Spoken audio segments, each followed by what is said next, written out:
गोरक्षा, मी आलो आहे.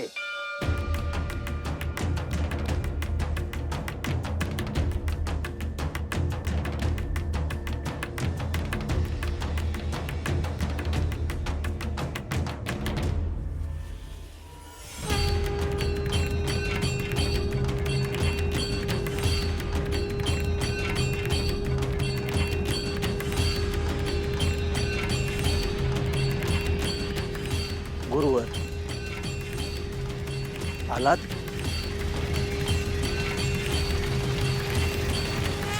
होय गोरक्षा, कधी कधी माझी ही परीक्षा असते. आज तुला भोजनासाठी थांब म्हणालो आणि मला मात्र भिक्षेसाठी प्रतीक्षा करावी लागली.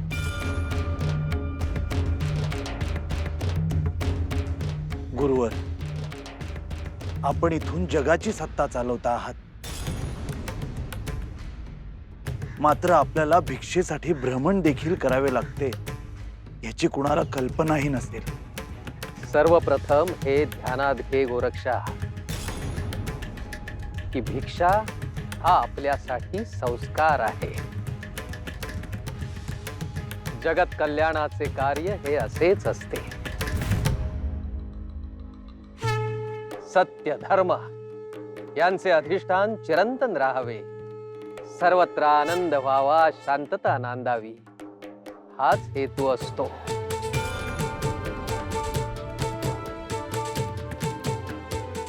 परंतु गुरुवर, आपल्या दृष्टीस काय दिसते आहे? वस्तुस्थिती काय आहे?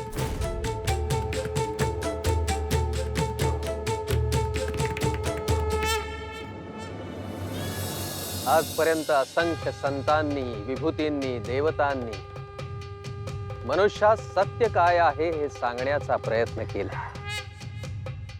खरे तर आता सांगण्यासारखे काही शिल्लकही राहिलेले नाही.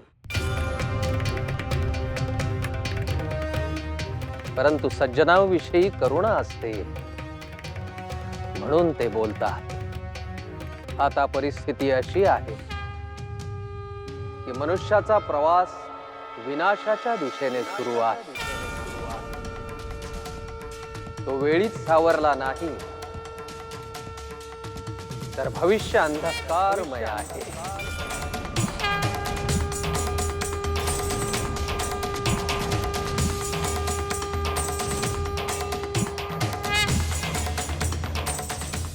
आणि तसे झाले तर मग पुनश्च एक वार श्री महादेव या सृष्टीच्या विध्वंसाचे दायित्व सांभाळतील.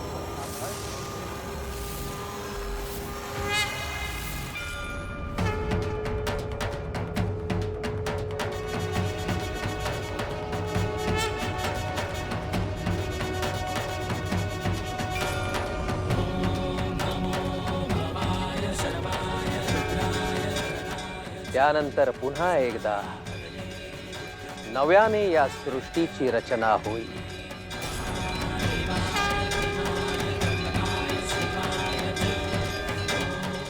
परंतु गुरुवर, हे असे का आहे?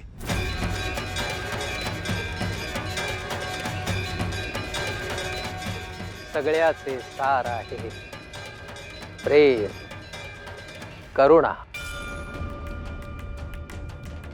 हे प्रेमच जर मनुष्याच्या हृदयात नसेल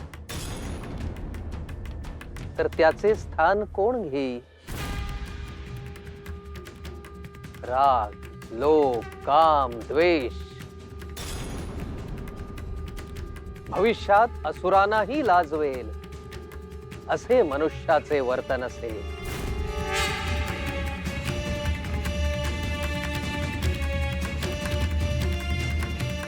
या मनुष्यापासून वाचवा म्हणून अन्य प्राणी मात्र त्राही माम म्हणतील.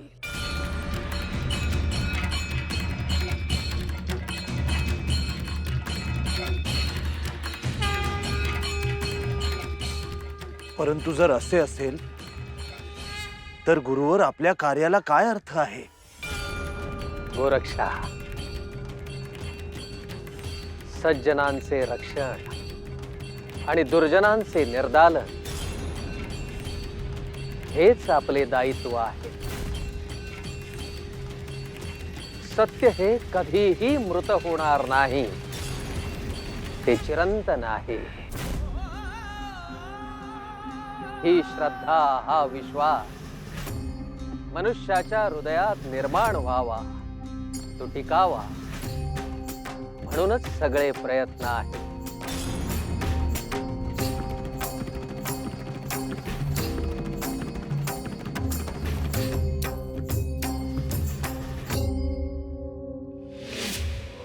निरंजन अलख निरंजन अलख निरंजन हो अलख निरंजन अलख निरंजन अलख निरंजन हो अलख निरंजन अलख निरंजन अलख निरंजन हो.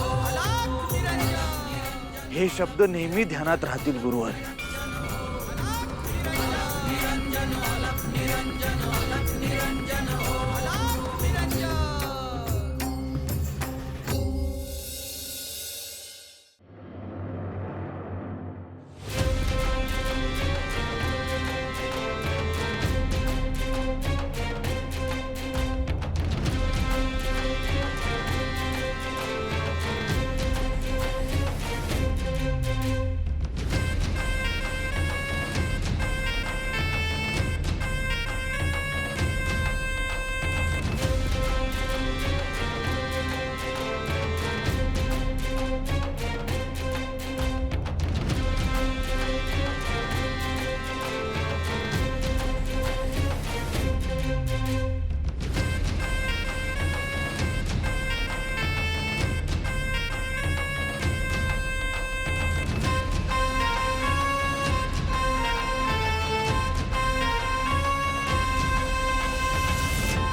हे श्री महादेवा, मला मार्ग दाखवा.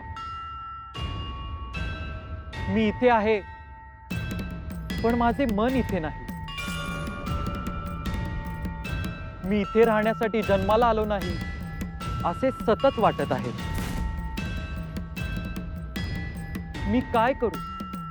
मला जे हवं आहे ते इथे नाही. मी कोण आहे? माझे भविष्य काय? माझे गुरु कोण? माझ्या जन्माचे कारण काय?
मैनावती,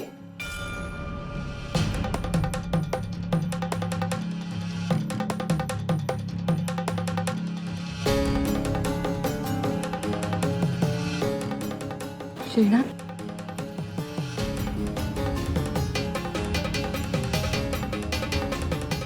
मला असं समजलं तुला बरं नाही. हो, पण आता बरं वाटतं.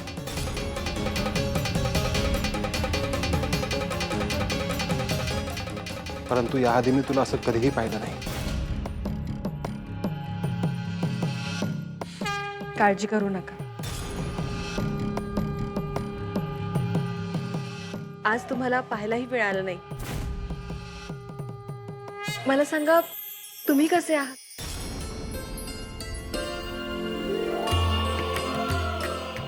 मी उत्तम.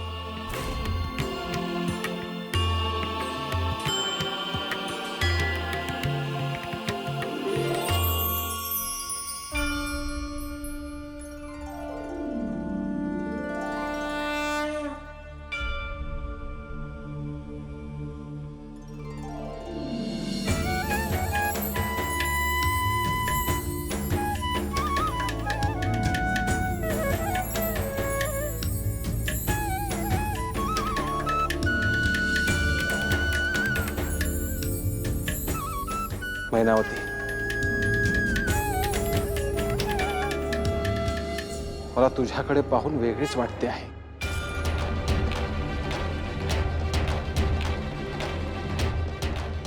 वेगळंच वाटते म्हणजे काय?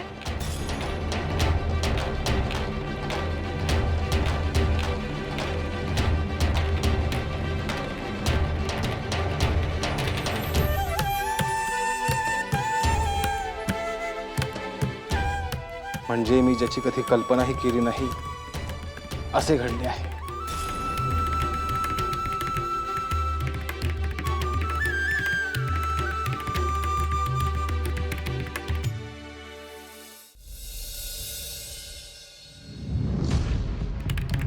सुरक्षा, आज मी तुझ्यासाठी भोजन बनवणार आहे.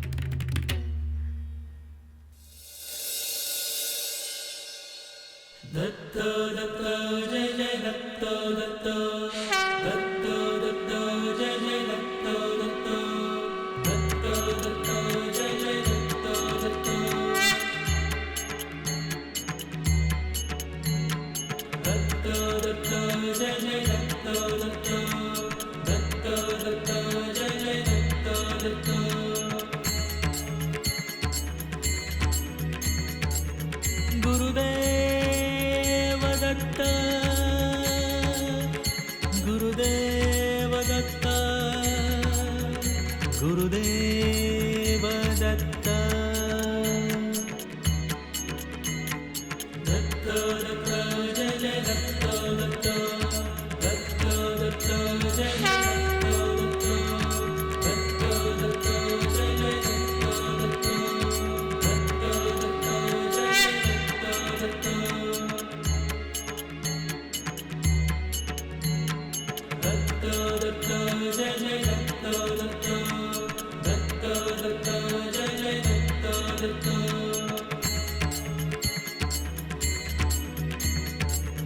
गुरुदेव दत्त, गुरुदेव दत्त, जय जय दत्त.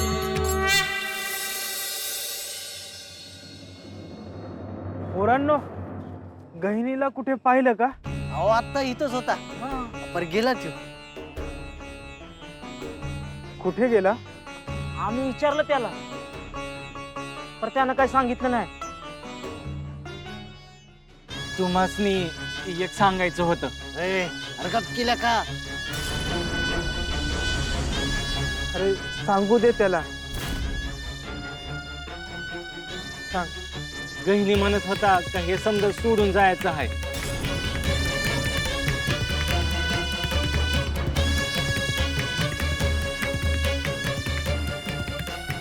नाही, असा नाही जायचा. काय करावं या पोराला? काका, आम्ही सांगितलं बघा, उद्या आमच्यावर नका यायला. तुमच्यावर कसं येईल? बरं, चालू द्या तुमचं.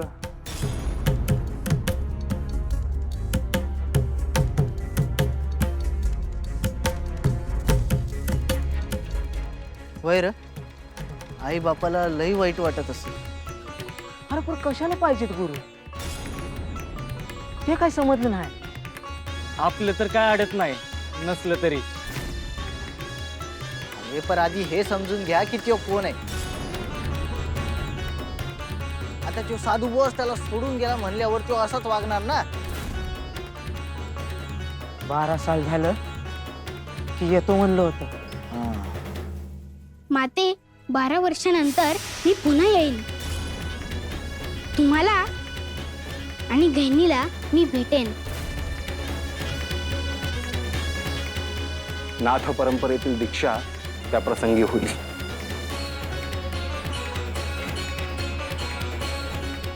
अलख निरंजन. कधी बी येतील.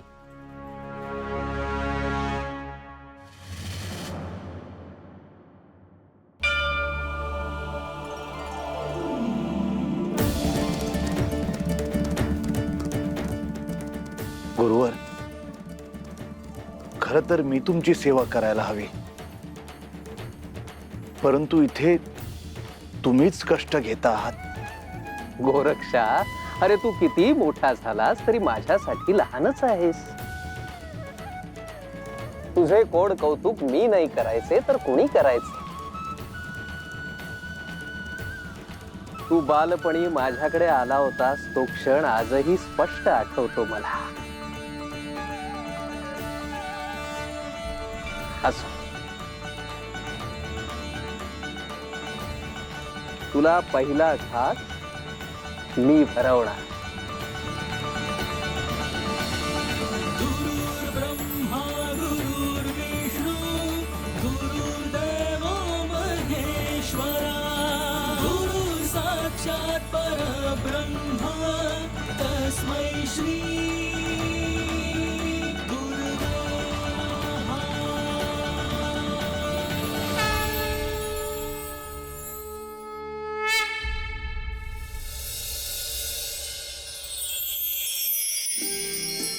तू गर्भधारण केला आहेस मैनावती.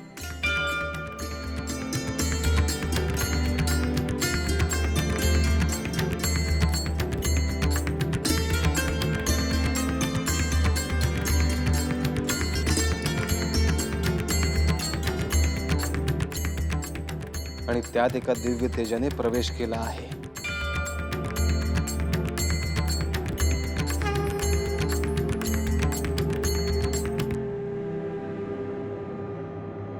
मैनावती, तुझ्या डोळ्यात पाणी का?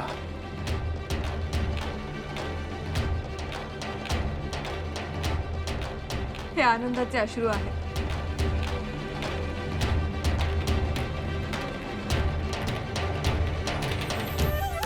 तू आनंदी आहेस ना मैनावती?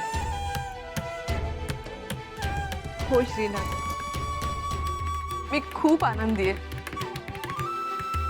हे स्वप्न पाहिलं आणि तेही आता पूर्ण होतंय. हे आपल्या दोघांचे मूल आहे.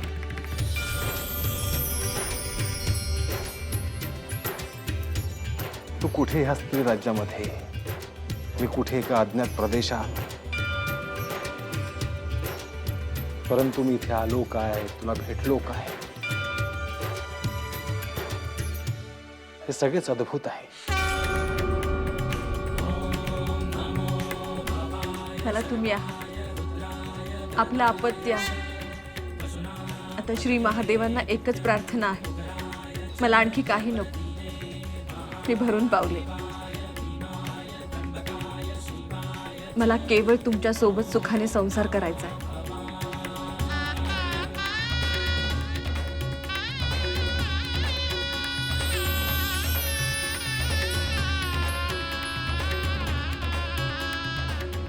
हा अनुभव मला तुझ्याचमुळे मिळाला मैनावती. या आधी गोरक्ष हाच माझ्यासाठी सर्व काही होता आणि आहे सुद्धा.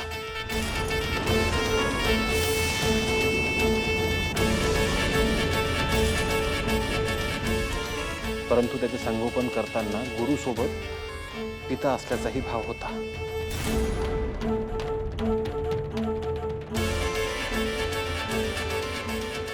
श्रीनाथ, या आनंदाच्या क्षणी तुम्ही स्वतःहून कोणाचीही आठवण काढू नका.